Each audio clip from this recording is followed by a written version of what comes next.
She was at it again. That woman, with her obnoxiously large, floral-patterned hat, was sunbathing on my lounge chair as if it were her own backyard. I swear, the nerve of some people. What is wrong with them? The first time, I just thought it was a mistake, a neighbor who'd wandered onto the wrong property. But then it happened a second time, and a third, and suddenly my private oasis felt more like a public nuisance. I tried everything short of setting off a fire alarm to get her to stop. I put up a private property sign that she'd casually ignore. I'd talk to her face to face only to be met with a condescending giggle and a dismissive wave of her hand as if I were a servant interrupting her holiday. "Oh, honey," she'd said once, leaning back and adjusting her sunglasses. "You have such a beautiful pool. It'd be a shame not to share it with the community, don't you think?" The audacity, the sheer, unbridled audacity of it all. I called the Homeowners Association, but they said it was a civil matter, as if someone using your private property without permission was a polite disagreement over a potluck recipe. I even tried calling the non-emergency police line, but they just sighed and told me to talk to the Homeowners Association again. A bureaucratic merry-go-round that was spinning me into a state of sheer, unadulterated fury. My blood pressure was through the roof, and the smell of her cheap sunscreen, a sickly mix of coconut and desperation, haunted my back porch. I'd stand in my kitchen, clenching my fists, listening to the rhythmic splash of her laps, her laughter echoing off the brick walls. Was I going crazy, or was this woman literally stealing my peace of mind one cannonball at a time? It's not just the pool, you know? It's the principle. It's the feeling of having your sanctuary invaded, of being powerless in your own home. The sun felt less warm, the water less inviting, and I started to feel like a prisoner, peeking through my blinds just to make sure she wasn't on my property again. That's when I had my moment of clarity, a flash of righteous indignation that felt like a bolt of lightning. The Homeowners Association and the police wouldn't help? Fine. I'd become my own one-person justice system. I'd create a system so memorable, so utterly uncomfortable, that she would never, ever step foot in my yard again. I spent 2 whole days on it, holed up in my garage, sketching out a plan. The boiling and freezing trap wasn't literal. Of course, I am not a monster, just a man pushed to his breaking point. It was a glorified, programmable pump system that would, on command, rapidly cycle between 2 extreme temperatures. A hot, but not scalding, flow from the solar panels and a frigid, icy blast from a chilled reservoir. It was an engineering marvel, if I do say so myself. The afternoon she came back, I was ready. I watched from my kitchen window, a half smile on my face as she laid out her towel and then, with a flourish, descended the pool ladder. She was humming a pop song and looked perfectly at ease, oblivious to the fact that she was about to star in her own little horror film. My heart pounded in my chest. What if this didn't work? What if she just laughed it off? I took a deep breath, my finger hovering over the remote I'd built.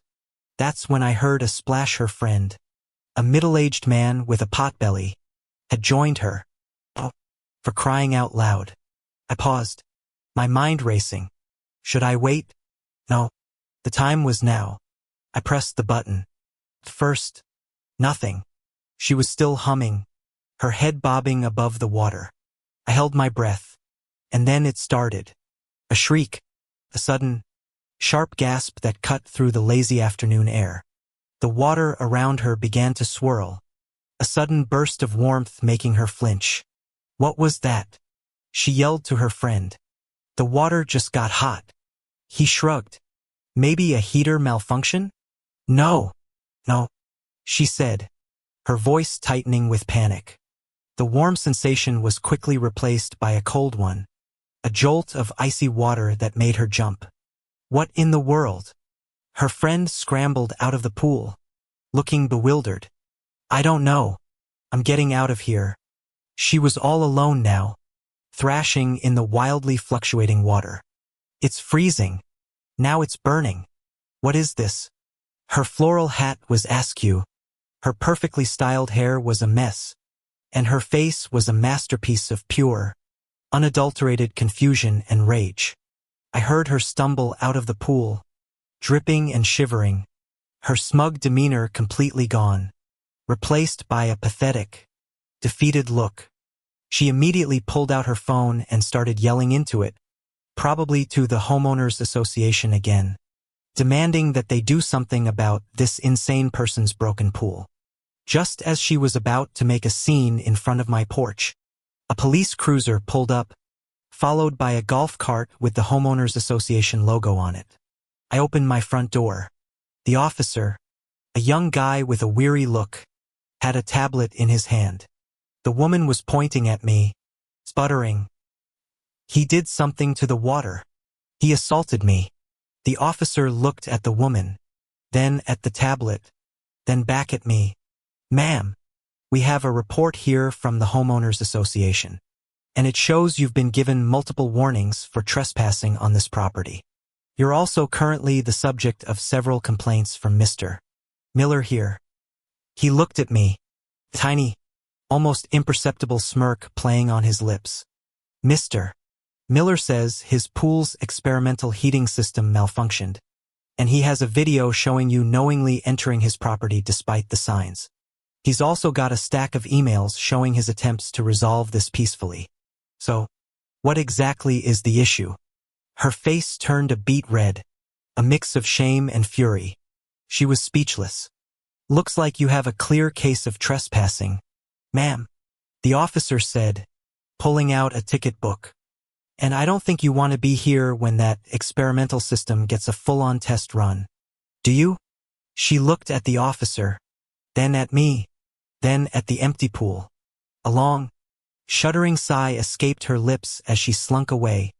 Her shoulders slumped, her perfect world of entitlement shattered by a little dose of karma. It was a beautiful sight to behold. I stood there, watching her go, and for the first time in weeks, the sun felt warm again.